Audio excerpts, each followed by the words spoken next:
जय गंगा मैया। भगवान श्री नारायण से प्रकट हुई विष्णु रूपिणी गंगा मैया को प्रणाम करते हुए आज आप सभी के समक्ष गंगा दशहरा की कथा प्रारंभ करते हैं। ज्येष्ठ मास के शुक्ल पक्ष की दशमी तिथि को गंगा दशहरा मनाया जाता है। इसी दिन पतित पावनी माँ गंगा भगवान शिव की जटाओं से निकलकर पृथ्वी पर अवतरित हुई थीं। आइए शुरू करते हैं गंगा दशहरा की कथा। माँ गंगा की उत्पत्ति के विषय में श्रीमद् भागवत के 5वें स्कंद के अनुसार जब राजा बलि ने वामन देव रूपी भगवान श्री हरि विष्णु को 3 पग भूमि नापने को कहा, उस समय वामन भगवान का बायां चरण ब्रह्मांड के ऊपर चला गया। तब ब्रह्मा जी ने भगवान के चरण धोने के बाद जो जलधारा थी उसे अपने कमंडल में भर लिया। ब्रह्मा जी के कमंडल का यह जल गंगा माता के रूप में प्रकट हुआ और वे ब्रह्मा जी के संरक्षण में स्वर्ग लोक में रहने लगीं। इधर पृथ्वी पर श्री राम जी के पूर्वज इक्ष्वाकु वंश के राजा सगर अपनी दोनों पत्नी केशनी तथा सुंती के साथ संतान प्राप्ति के लिए तप कर रहे थे। भृगु ऋषि ने राजा सगर के तप से प्रसन्न होकर उन्हें संतान प्राप्ति का वरदान दिया और वे बोले, एक रानी से तो एक ही पुत्र होगा और दूसरी रानी से 60,000 पराक्रमी पुत्रों की प्राप्ति होगी। जिस रानी का एक ही पुत्र होगा उसी से आपके वंश में वृद्धि होगी। कुछ समय पश्चात रानी केशनी ने एक पुत्र को जन्म दिया जिसका नाम असमंजस रखा गया और सुंती के गर्भ से एक पिंड की उत्पत्ति हुई। उसमें से 60,000 पुत्रों का जन्म हुआ। समय बीतता गया। एक दिन राजा सगर ने तीनों लोकों पर विजय प्राप्त करने के लिए अश्वमेध यज्ञ का आयोजन किया। जब राजा सगर ने अश्वमेध यज्ञ का आयोजन किया तब उन्होंने अपने 60,000 पुत्रों को उस घोड़े की सुरक्षा में नियुक्त किया। देवराज इंद्र ने छलपूर्वक यज्ञ का घोड़ा चुराकर कपिल मुनि के आश्रम में बांध दिया। तब राजा सगर के 60,000 पुत्र घोड़े की खोज में निकल पड़े। जब वे घोड़े को खोजते हुए कपिल मुनि के आश्रम पहुँचे तब उन्होंने देखा कि यज्ञ का घोड़ा महर्षि कपिल के आश्रम में बंधा हुआ है। उस समय महर्षि कपिल ध्यान मुद्रा में लीन थे। यज्ञ के घोड़े को कपिल मुनि के आश्रम में बंधा देख राजा सगर के पुत्रों को यह विश्वास हो गया कि घोड़ा कपिल मुनि ने ही चुराया है।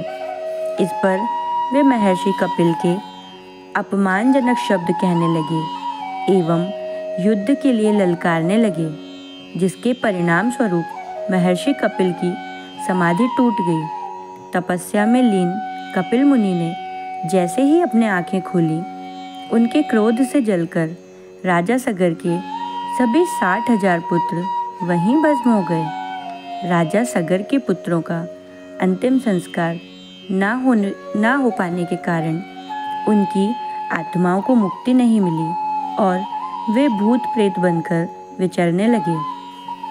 जब महाराजा सगर को बहुत दिनों तक अपने पुत्रों की कोई सूचना नहीं मिली तो उन्होंने अपने तेजस्वी पौत्र अंशुमन को अपने पुत्रों तथा घोड़े का पता लगाने के लिए आदेश दिया। वीर अंशुमन ढूंढता हुआ कपिल मुनि के आश्रम पहुंच गया। वहां पास में ही उसके काकाओं के भस्म शरीर की अस्थियां पड़ी थीं और यज्ञ का घोड़ा वहीं विचर रहा था। कपिल मुनि से प्रार्थना करके अंशुमन ने उन्हें प्रसन्न किया।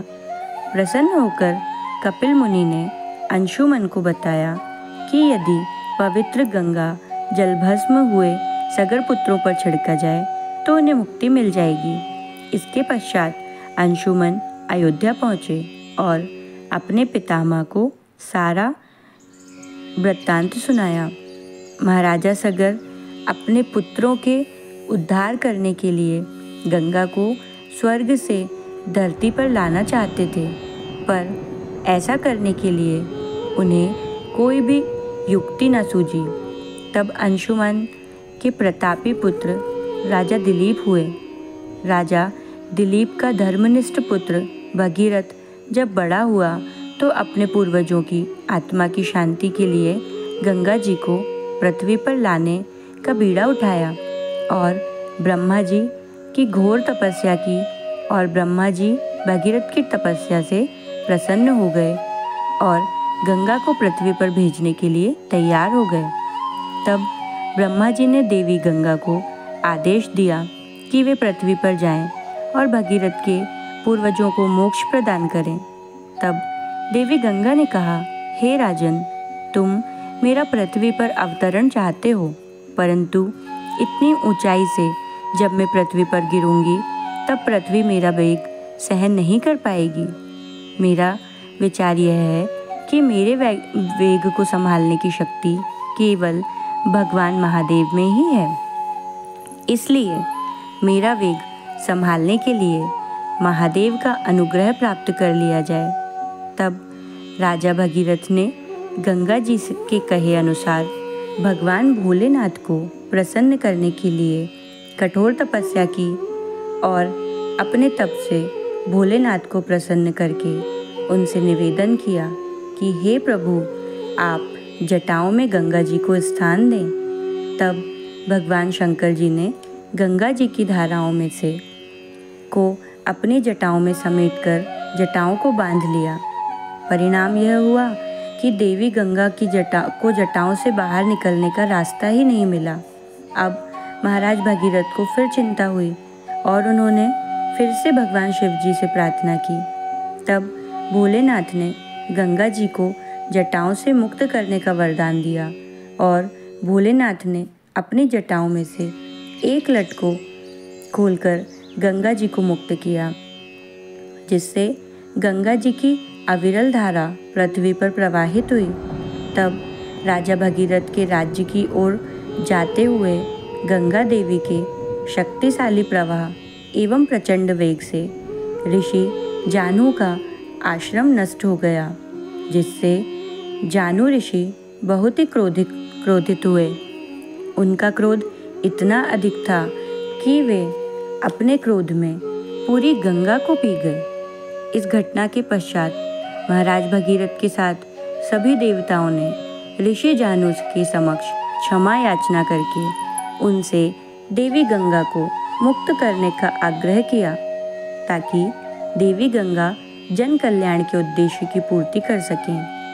सभी देवताओं और भगीरथ जी की प्रार्थना को स्वीकार करते हुए गंगा जी को अपनी कान से प्रवाहित करके मुक्त कर दिया। तब गंगा धारा भगीरथ के पीछे पीछे गंगा सागर के संगम तक पहुंच गई, जहां उन्होंने महाराज सगर के मरे हुए 60,000 पुत्रों का उद्धार किया।